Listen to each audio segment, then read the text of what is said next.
good, the bad, and the odd. They seem to talk about everything. Welcome to this week's episode of The Good, the Bad, and the Odd. Your hosts, Mark and Sam. This week we'll be telling you what we up to since last time, which isn't actually that much, but we'll also be discussing the last 4 episodes of Season 1 of The Flash. Hi, Sam. Hey. Okay, usual housekeeping. If you want to contact us, www.thegoodthebadandtheodd.com. You know how to use a website. You know what to do. All right, that's fine. That's enough of that. All right, we're going to play a trailer from another podcast. In fact, I'm sick of doing that. Well, we never get any, do we? But yeah, we might want. We do get occasionally very nice stuff too. But it's what is it? It's so few and far between. Is it like 6 or 7 we've had in the last 4 years? Something like that. Yeah. You got to laugh of it. But it's fun. Did we talk about last time? You think you heard someone listening to us on a train? I can't remember if we did, but I think I heard someone listening on the... Well, tell us what train it was. It was a Virgin... It was a Virgin train from... King's Cross? It would have been from King's Cross to Hull. And that was on a Sunday. Oh God! Yeah, it's a Sunday evening. Sunday I'm trying to think what day that would have been. I mean, we go. What is a it? Week ago, 21st. 21st of February. If you were listening to us on a train between King's Cross and Hull on the 21st of February, Sam was in the same carriage as you, but it was too crowded for him to spot who was listening. Yeah. Yeah. Was it a bit freaky hearing someone else listening? No, I just heard my. Because to me, my voice voice sounds really different when it's recorded, like ridiculously different when it's recorded. So I heard my sort of... It doesn't, mate. That's what it sounds like in real life. Yeah, I know. But in your head, you always sound deeper, don't you? I sound much deeper to me and much less nasally. I know what you mean. Yes, so that's a freaky thing. Anyway, listen, let's play I'm going to play a trailer for United Nations of Horror because I've been on it recently talking about Quatermass, which I really enjoyed. I really like the Quatermass films, so I was on there talking about that. So here's a trailer for their sort of general podcast, but go and listen to them soon sometime, and you can hear me rabbit on about Quatermass for hours. It's great. Okay, here it is. The United Nations of Horror. Welcome to the United Nations of Horror, an international podcast about all things horror. I just thought it was super tense for 4 episodes, and then it kind of went flat for a few. A podcast featuring a group of hardcore horror fans. It was only exacerbated by the murder within the fictional film, which portrayed the slaying of a pregnant woman by a cult. And this was obviously intentionally reminiscent of the murder of pregnant actress Sharon Tate by the Manson cult in 1969. Yeah, that's pretty hardcore stuff. It's a podcast about horror. And so to watch that and just see how influential it was, this little-known film that I knew nothing about, I thought it was really cool. And it still holds up. I mean, I watched this really terrible print on YouTube, and I still really enjoyed it. Each episode features a main topic. Happy Black Friday. That's pretty much what it's about now, right? Yes. A horror podcast with a community focus. Well, hey, folks, this is Anthony back with another TV Terror entry. This week we're talking Halloween. It had a short resurrection when the video age started, because horror, sex and violence always worked on tape. The United Nations of Horror. UNH. Please check out our website for all the latest podcasts, articles, and reviews. You can find that at unitednationsofhorror.wordpress.com. Also, be sure to join our Facebook group, and that is at facebook.com/group/UN of Horror.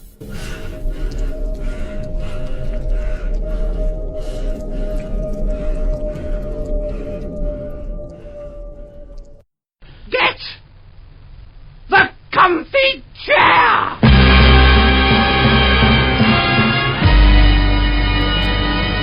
Okay, cool. Okay, what we've been up to since last time? You got a shortlist and I got a shortlist. What's yours? Yeah, I've only got one, but it's like a fairly expansive series, so... Yeah, go on. That would be JoJo's Bizarre Adventures. This is anime, right? Yeah, this is an anime.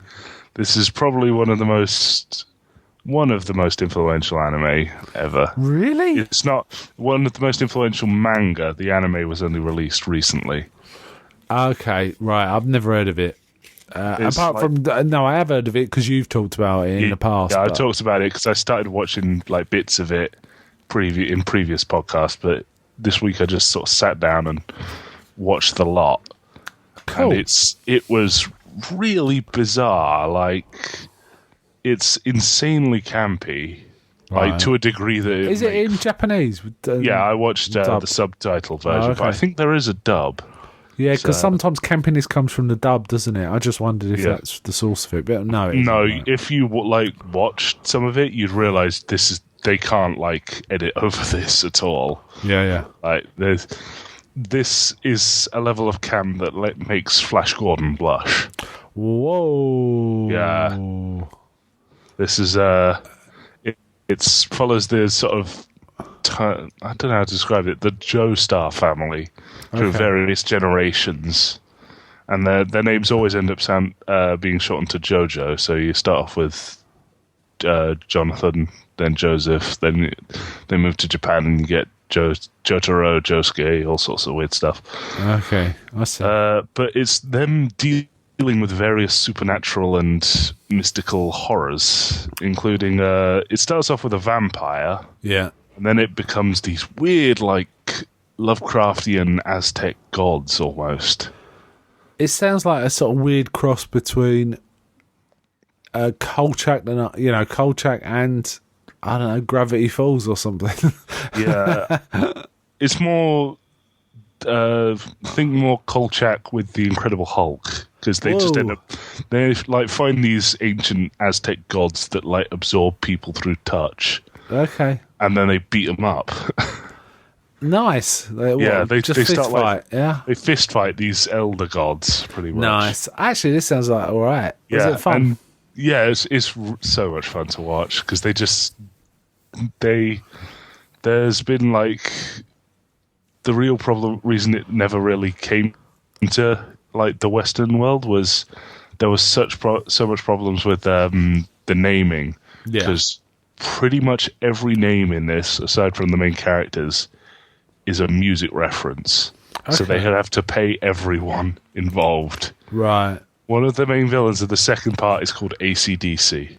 Nice. And Jojo is a character, he's in the Beatles song, isn't it? Get Back. Yeah. As well. There's villains like Cars, Wham, Vanilla Ice, Green Day.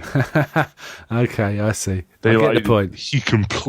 The writer completely doesn't care.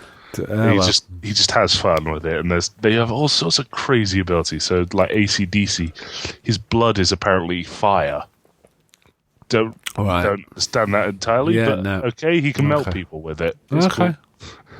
But it's crazy, and go watch it. Yeah, it sounds all right. I mean, at some point, I wouldn't mind us talking about the history of anime, because I don't know much about it, but I don't know if you know much about it. I know bits about it. I always key modern anime, to sort of kind of start with Akira. Yeah. Anime was around before. I remember watching as a boy, and a show called Marine Boy, which was anime. Yeah. In the 70s and 60s, I think, even it started. But Akira seems to be the sort of linchpin of everything anime. Certainly in terms of Western absorption of anime, reading of anime. Watching of anime. And manga, in fact. It's not a film I've ever seen, actually. I've got the DVD, but never seen it. One of the reasons I've never seen it is every time I go to watch it, I seem to get this absolutely dreadful dubbed version, which is horrible. But now I've got it on DVD, and it's the proper version. So maybe next time you're around, you come around here, we could do Akira sometime. Yeah. I'm quite happy to do that. I wouldn't mind seeing where it all started. And there's some other Stone Cold classics in it, like Ghost in the Machine and stuff. Yeah, I really need to watch one of the Ghost in the Machine films, because they make a dozen of them. Oh, okay. I mean, my favourite is this goofy one, Afro Samurai. I really like Afro Samurai. It's ridiculous, but it's fun. I've got a feeling I'd really like One Punch Man. I keep hearing about it. Yeah, One Punch Man is ridiculously funny. It does sound a bit like a more comedic version of Afro Samurai, really. Afro Samurai's got this wandering, just beat a bad guy, beating it even worse bad guy, beat an even worse bad guy. It's got that kind of vibe to it. One Punch Man is Superman if he sort of stopped finding caring, just got bored. Yeah. So like he fights this guy called Pollution Man, and he's like poisoning the entire city for like miles around. It's like poosh, gone. Yeah. Okay. Like, literally gone. It's just exploded. There's just legs left. Yeah. So. Okay. Cool. Anyway. Okay. Shall I do my? I've actually got 3, but they're all one, and I think I already mentioned I've been on the United Nations Horror podcast talking about Quatermass, and my 3 are the 3 Quatermass films. Okay. Quatermass Experiment from 55, Quatermass 2 from 57, and Quatermass and the Pit from 67. Have you ever seen any of these?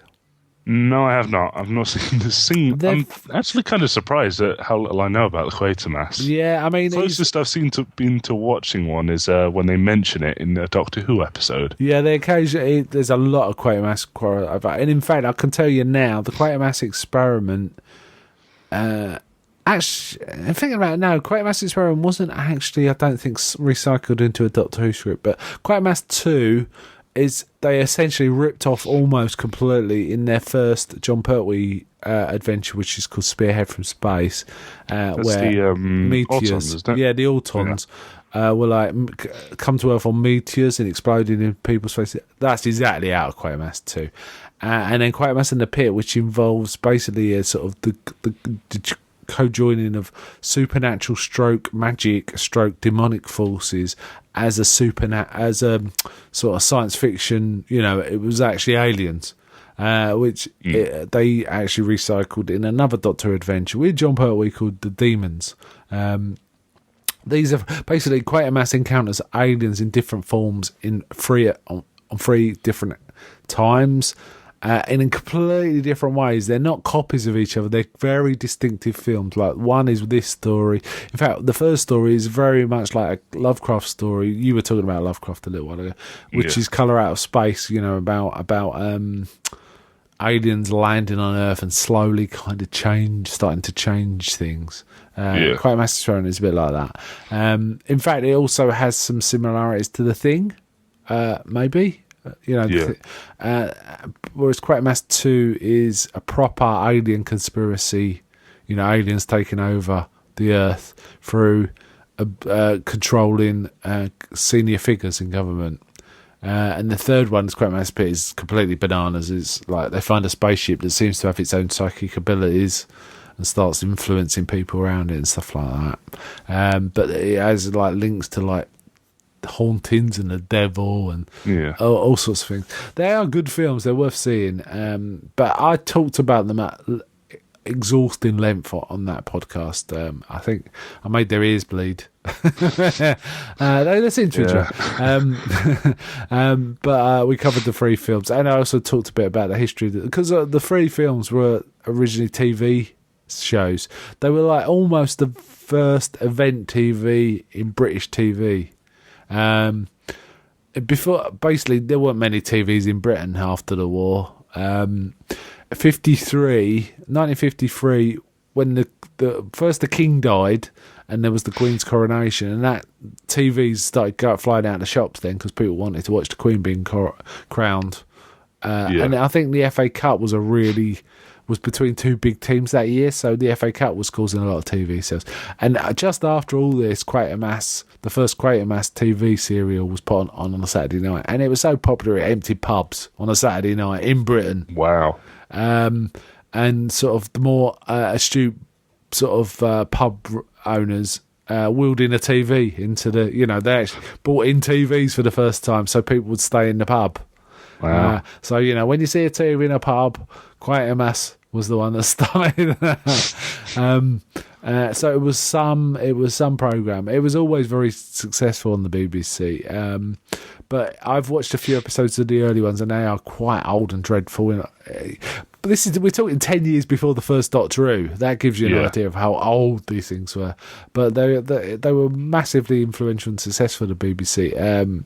So much so, I believe there's a story where, these select committees run by pompous MPs to ask people questions. That they could pull someone from the BBC in 1960, right?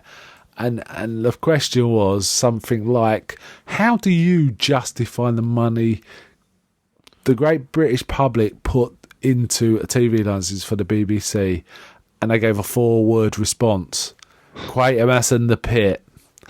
No more questions. There you go. That's how. That's it was regarded. big cojones. Yes, and there was you've heard of Tony Hancock? Yeah, Comedian Tony. yeah. Right, he even had a show after Quatermass and the Pit was shown. It's 59. I think the show was a few weeks after it, or the week after it, or it may have been even the next day. It was basically called. Basically, he'd watched Quatermass and the Pit and was convinced there was a Martian spaceship in his backyard. It was actually an unexploded bomb, right? Oh, jeez. And he said, that's too small to be a Martian ship. And he's saying, yeah, it's a one-man. That's a scout ship. It's a one-man ship. And I was saying, this is a bomb. No, it's a Martian. He goes, you see the sort of people in charge. They don't know what they're dealing with. God. And it's like haranguing this military guy who was like working on the unexploded bomb squad. It's like, oh wow, because there was a lot of that in Britain for years and years after the war, especially in London. And it was like it was a funny show. I listened to it. It was a really terrible recording, but I actually listened to it. It's kind of fun. Anyway, I've rabbited on about Quatermass. Shall we get on to our? Let's get on with it and get on. We should hurry too because it is Flash. Yeah. The dumtish. Get on with it. Yes, get on with it.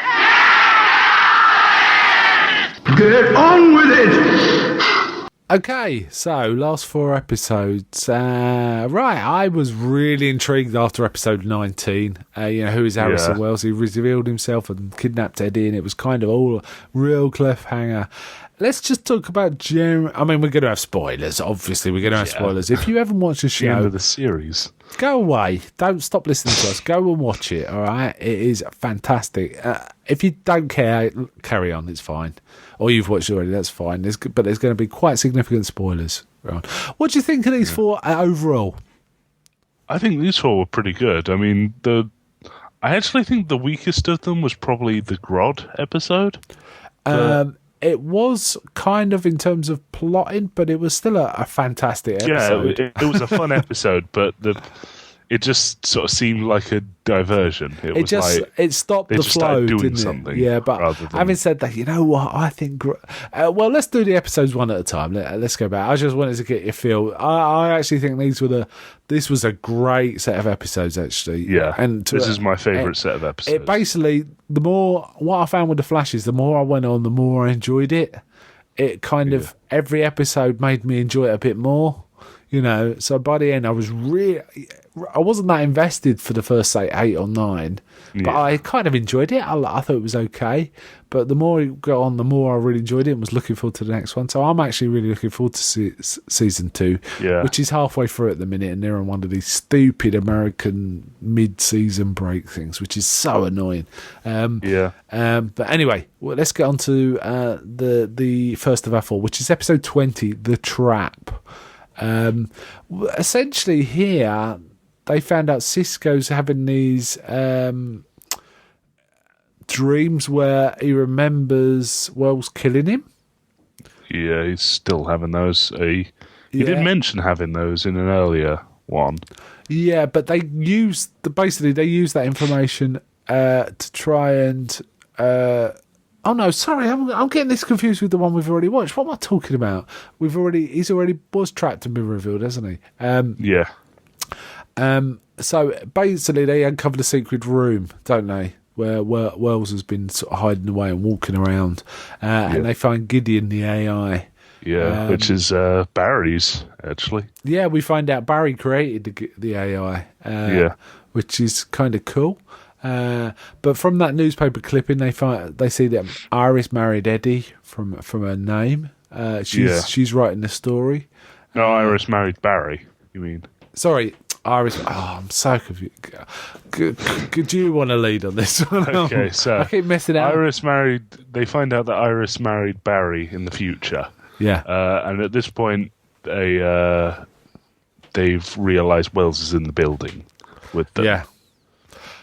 And it becomes like a combination of a race to find out as much information as possible from the AI. Yeah. Before Wells gets there. So they they try to figure out a way to hack into its operating system, which is all holographic. And it's all sorts Gideon of stuff. It's crazy. But the thing is, Gideon just tells them stuff. Gideon just lets them know. And Barry finally just asks it politely not to mention it, and he says, "Okay." Yeah.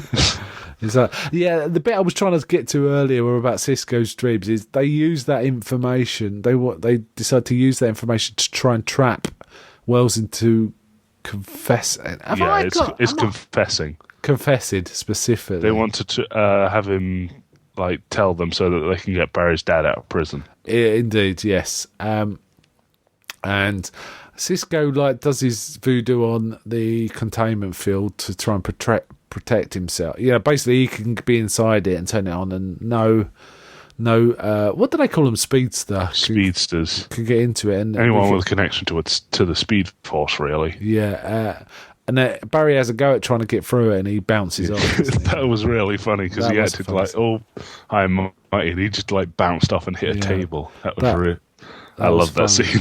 And they're basically filming it. So Caitlin and is it just Caitlin filming it?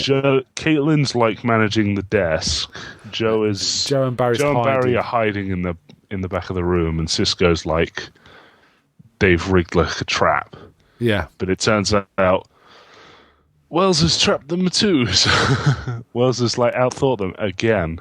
Yeah. So and basically the trap. Joe shoots at Wells before he kills Sisko, but Barry doesn't want him to be shot because he hasn't confessed properly. He's basically said he's done it, but he hasn't said it in a way that would stand up in court. Kinda is the issue. It was kind of a bit.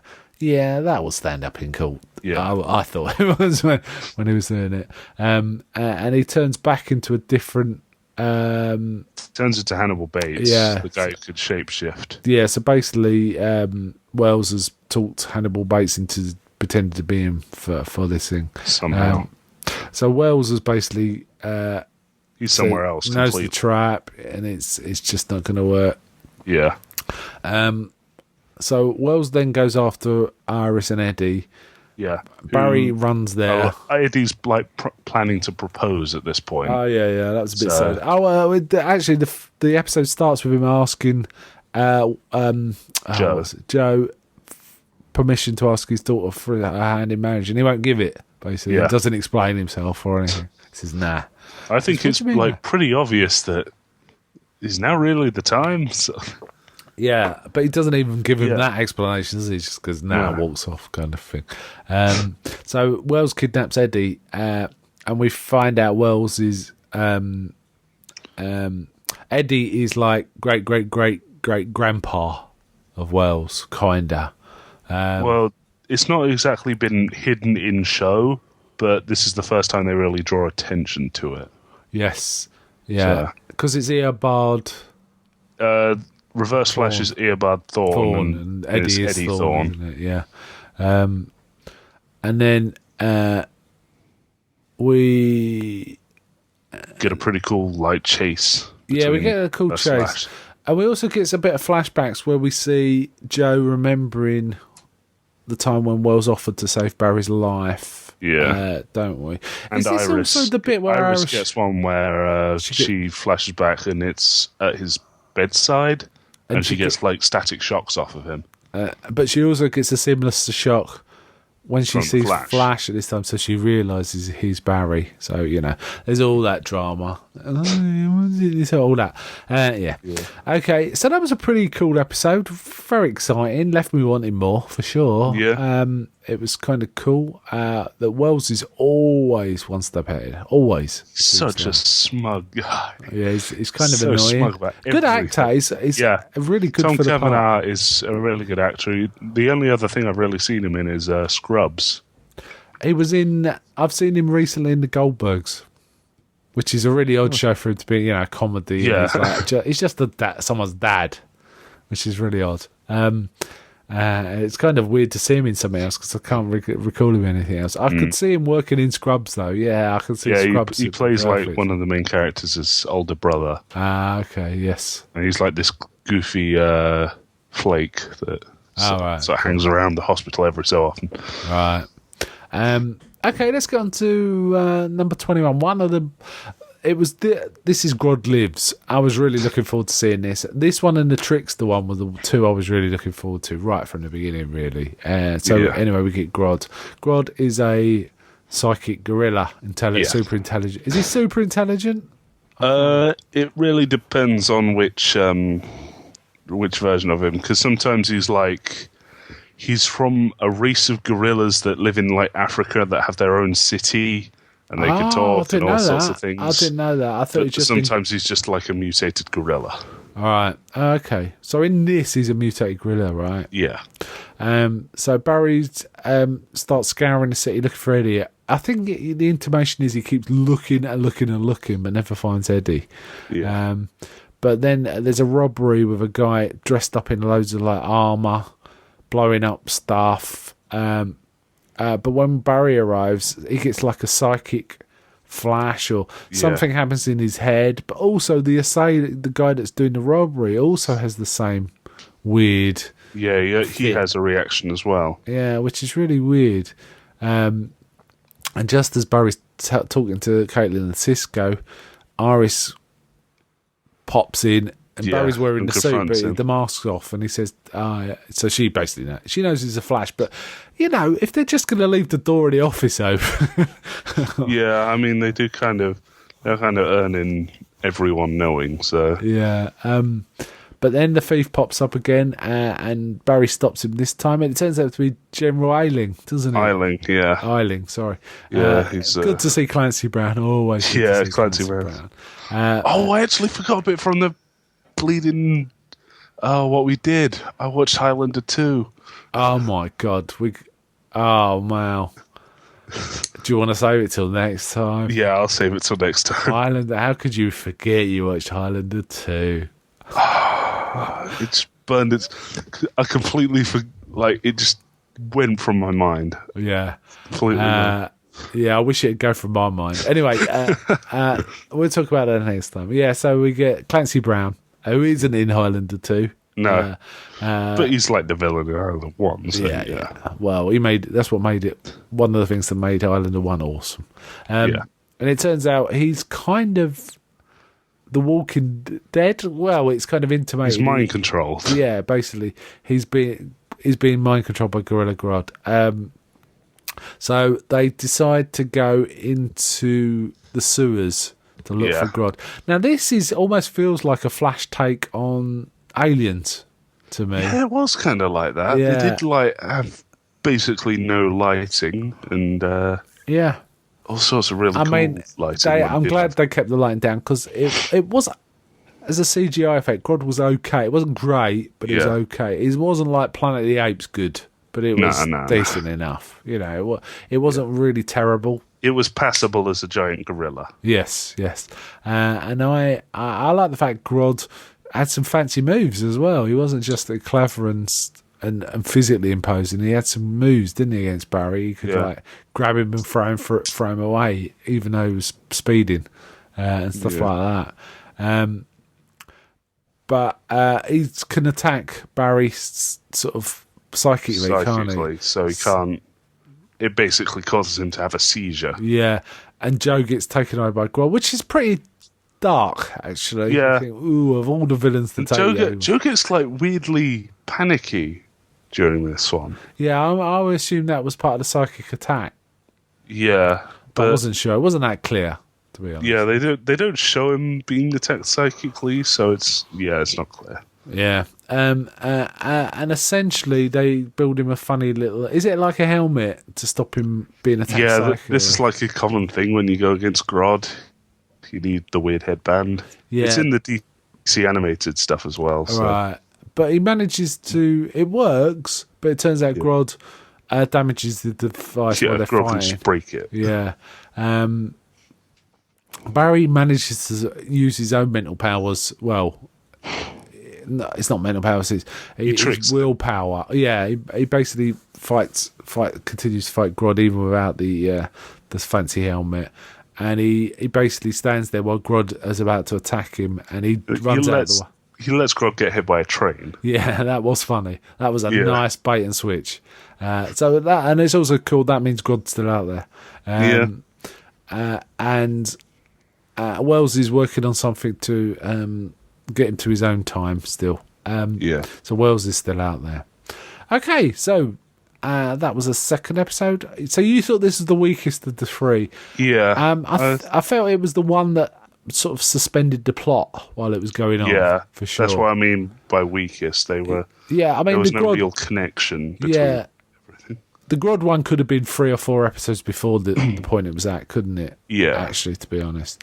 But I really enjoyed the Grodd one. I like Grodd. Yeah. I think he's properly scary, actually. Yeah. You see him coming running. When you get the sort of sound of him running towards you in the sewer and he's not round the corner yet, that's kind of tense. Yeah. If I remember right, in the comics, he can just, he just casually takes over the minds of superheroes every so often. Wow. That is kind of it's powerful. like, boom, you work for me now. Right. Okay. The second to last episode 22, Rogue Air. Instead of Con Air, it's Rogue Air. Essentially, they work out Wells is been supercharging his speed while sitting on his wheelchair. Now, I couldn't work this out. I didn't quite understand this. I presume it was charging us. I don't know what it was supposed to be charging. It was charging him. Yeah. So he which means he could outrun Barry. And then, just as they're sort of looking at that, because basically they're saying, why was he in a wheelchair when there was no real reason. It was because he was supercharging or something. Just removes suspicion from him completely. Yeah, there was that too, and also gives him a bit of sympathy. Maybe they were talking about. But anyway, the particle accelerator becomes active, which means all the guys locked up in it are going to die once it becomes fully active. So they have to try and figure out how to move all the what do they call them? Metahumans before it becomes fully active. And they also clicked that Wells has been in the lab facility the whole time. Yeah, and been repairing the accelerator, which also means Eddie's probably there too. I don't know. I can't remember if they work that out. They find him. Yeah, they do. They do.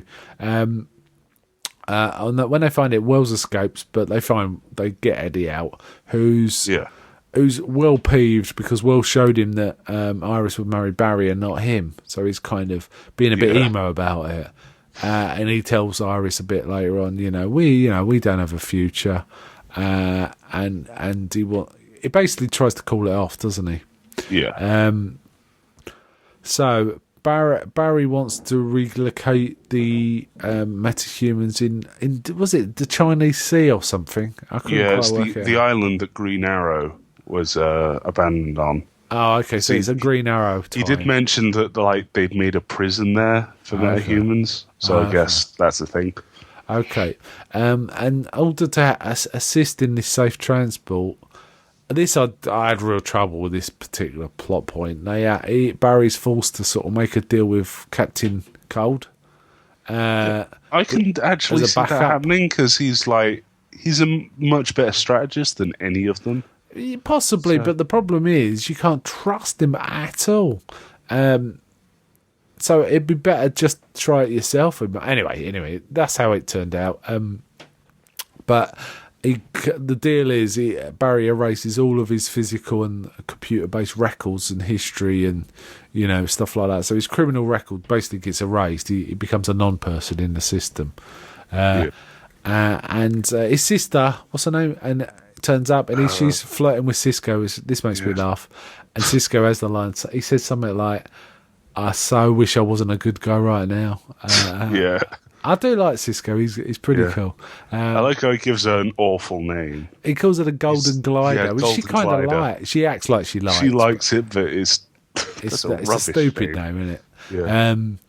And basically, they get to the sort of base where they're gonna put these prisoners. There's 4 of them, isn't there? There's the smoke guy. Yeah, there's the teleporting one, guy. The storm guy. No, there's 5 of them. 5. Sorry. There's the guy with the fire who comes out of his eyes. Poison gas, storm, teleports, the eye lasers, and the rage guy. Yeah, and basically the containment unit that Cisco's worked out starts to foul. It's been sabotaged by Snart, basically. Yeah. And they start escaping. There's a big old fight going on. Barry's there and all of this. But Snart basically lets them go. Apart from one, he blasts one in the face, doesn't he? Yeah, and lets him. One of them I says- assume he died. Yeah, one of them says, "Why'd you kill him?" He goes, "He owed me money." That was it. And he says, "Let's just why are you doing this?" He says, "Let's just say you owe me a favour." So he's basically trying to get these guys to, at some point in the future, do him favours or work for him in some way. Anyway, allows them to escape. That's by the by. Wells gets back, and the accelerator's now fully charged. So something's going on, and it turns out that Barry's there. Then Oliver. Well, the Green Arrow or whatever he is turns up, and Oliver shows up. Then Firestorm shows up. turns up, and they all start fighting Wells. I do like the fact that it was kind of cool that it was basically the Green Arrow that took him down. He fired an arrow into him that injected nanites, which dampened his oscillation. I don't know what it was, but basically he gave him this. They reversed he gave him the a slow neutron pill. flow of the He gave him a slow pill. It was magic. It was done by wizards. And they can't beat him individually, but together they manage to overcome him, and the nanite ejection sorts out the speed issue. So Oliver contributes, and there's obviously a reference to the Flash being on Green Arrow, because he says, "I'm going to have to ask you a favour soon," and Flash goes, "Anything." Yeah.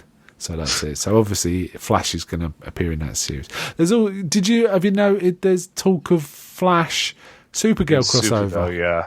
I have been watching Supergirl. Last time we did. Okay. I'm kind of looking forward to that. I like the Supergirl stuff. I think it's kind Isn't of cool. Supergirl like set in a different?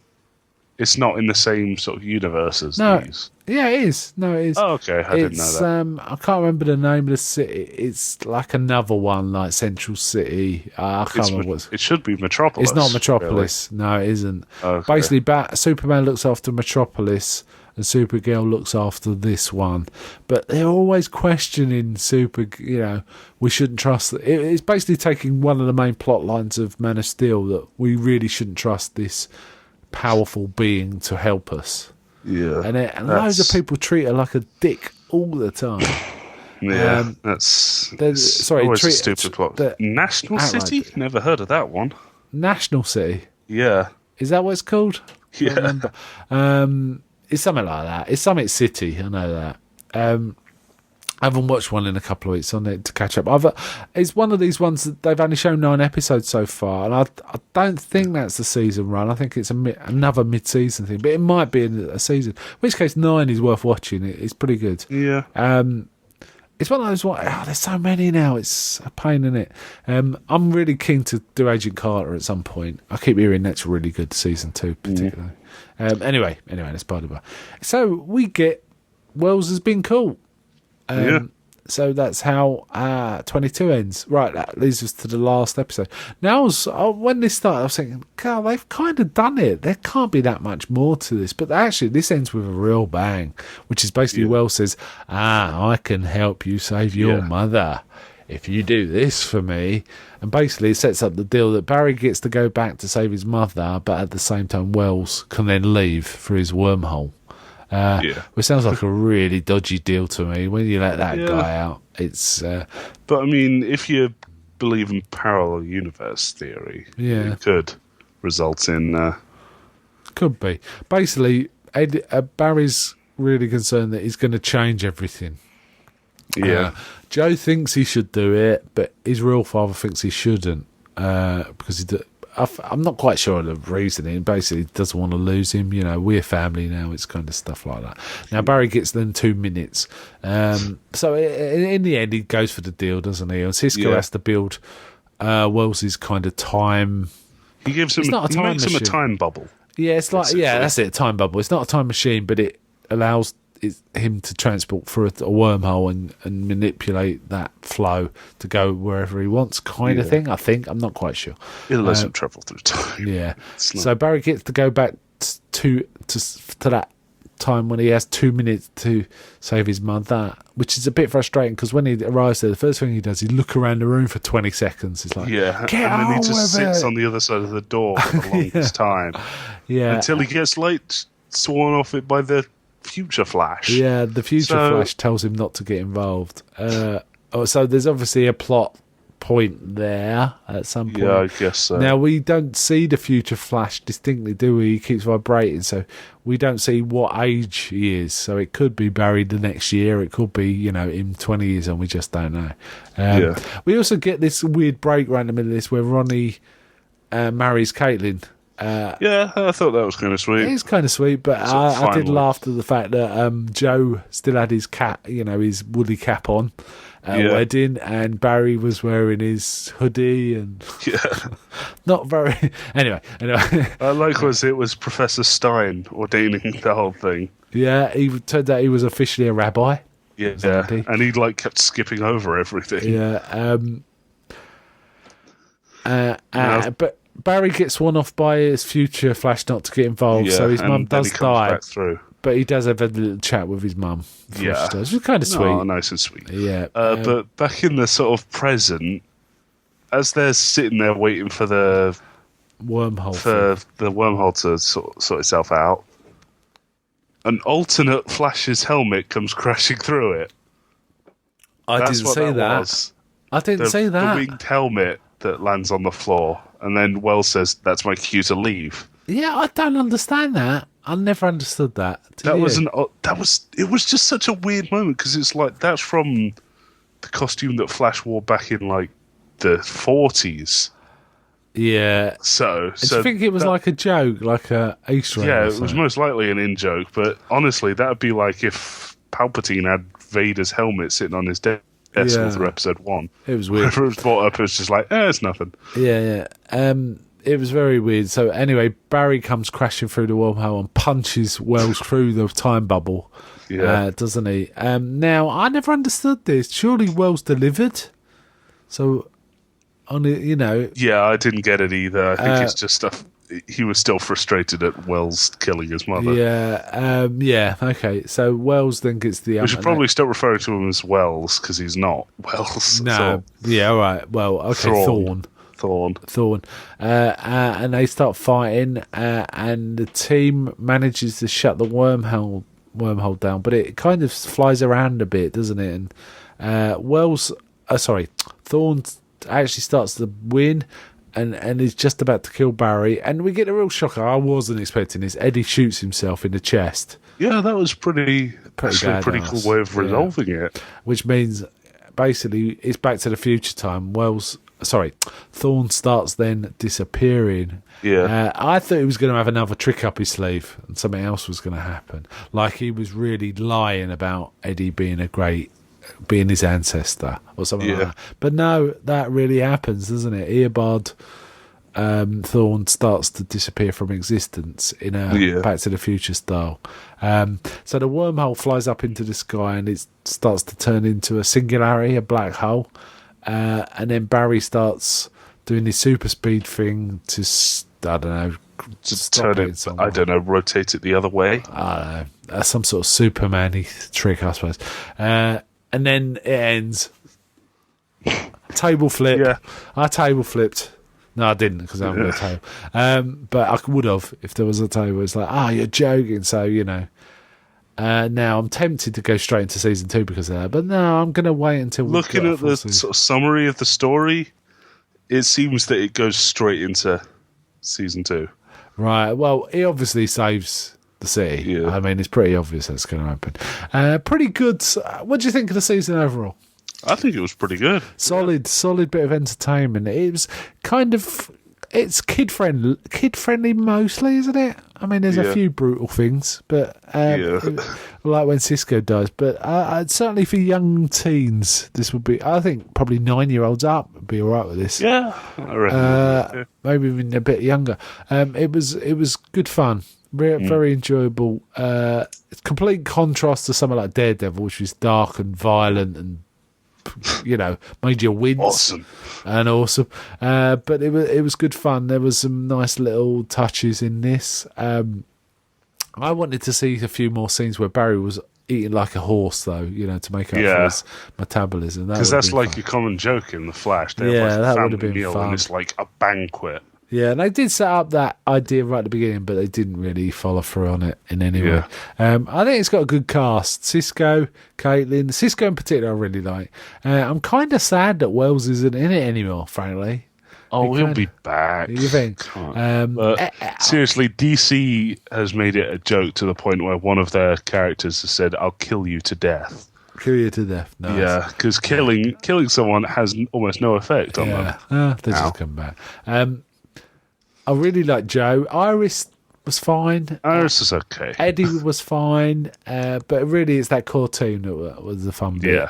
I like that. I kind of like Snart. He's kind of fun. Yeah, I just love how like smug and cold and calculated he was. I do like two of the main villains a lot. I mean, apart from Snart, I do like Grodd and I do like the Trickster a lot. The Tricksters were fun. Yes, I want to see more Trickster. But the Quigs, and it looks like Gorilla Grodd is... Grodd's back in it. There's a future episode called Guerrilla Warfare. So but there's a future episode called King Shark as well. Yeah. Whoa. No, mention the Trickster I can see just for a quick scan, but we'll see. I guess Mark Hamill's all Star Wars up now. Yeah. So yeah. Okay, Not delivering lines and what? Pretty good fun episode. Yeah. Set of episodes and a good series. So we'd recommend this series, wouldn't we? Yeah. We'll be better if we watched 22 of them already. Yeah. So good fun. Go watch it. I'm not sure if it's on anything at the minute, apart from TV. It's probably on Netflix. No, I think it's on Netflix. Okay, cool. So we'll wind up there. Bye from me. Bye.